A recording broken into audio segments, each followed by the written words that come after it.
VS. അച്യുതാനന്ദന്റെ മുൻ additional private secretary K M. ഷാജഹാനെതിരെ സ്ത്രീത്വത്തെ അപമാനിച്ചതിന് കേസ്. കേരള പ്രവാസി അസോസിയേഷൻ വനിതാ നേതാവ് നൽകിയ പരാതിയിലാണ് തിരുവനന്തപുരം സിറ്റി സൈബർ പോലീസ് കേസെടുത്തത്.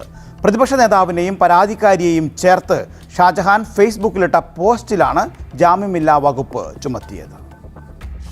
UDF ഘടകകക്ഷിയായ കേരള പ്രവാസി അസോസിയേഷൻ പ്രസിഡന്റ് അശ്വിനി നമ്പാറമ്പത്തിന്റെ പരാതിക്കാധാരം കെ.എം. ഷാജഹാൻ ഫേസ്ബുക്കിലിട്ട പോസ്റ്റും യൂട്യൂബിലൂടെ പ്രചരിപ്പിച്ച 2 വീഡിയോകളും.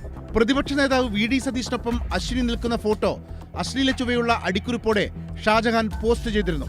വിവാദമായതിനെ തുടർന്ന് ഷാജഹാൻ ഖേദം പ്രകടിപ്പിച്ച് പോസ്റ്റ് പിൻവലിച്ചു. എന്നാൽ മാനഹാനി ഉണ്ടായതായി ചൂണ്ടിക്കാട്ടി പരാതി നൽകുകയായിരുന്നു.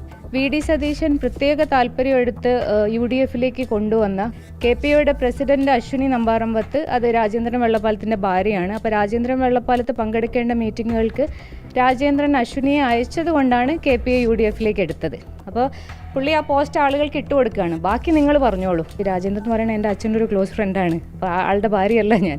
കെ.എം. ഷാജഹാന്റെ പോസ്റ്റിന് പിന്നിൽ മറ്റ് താല്പര്യങ്ങളുള്ളതായി കേരള പ്രവാസി അസോസിയേഷൻ സംശയിക്കുന്നു.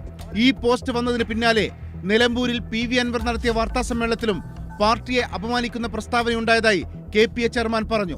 ഒരു വനിതയെ അടച്ചാക്ഷേപിച്ചിട്ടുണ്ടെങ്കിൽ പാർട്ടി മിണ്ടാതിരിക്കും, അതല്ലെങ്കിൽ ആ വനിത മിണ്ടാതിരിക്കുമെന്നായിരുന്നു അവരുടെ തെറ്റിദ്ധാരണ. പക്ഷേ ആ തെറ്റിദ്ധാരണയാണ് ഇപ്പോൾ ഞങ്ങൾ മാറ്റിക്കൊടുക്കുന്നത്. ഷാജഹാനെ അറസ്റ്റ് ചെയ്യണമെന്നും നീതി കിട്ടും വരെ നിയമപോരാട്ടം തുടരുമെന്നും അശ്വിനി നമ്പാറമ്പത്ത് പറഞ്ഞു.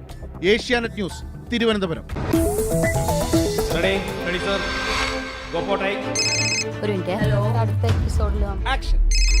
ഹലോ, കവർ സ്റ്റോറി ചെയ്യുന്നതിന് മുന്നേ ആയിട്ട് ഒരുപാട് വിളികൾ വരും. ഇവരെല്ലാവരും ഉൾപ്പെടുന്ന ആ സമൂഹത്തിന് നേരെ പിടിക്കുന്ന കണ്ണാടിയാണ് കവർ സ്റ്റോറി.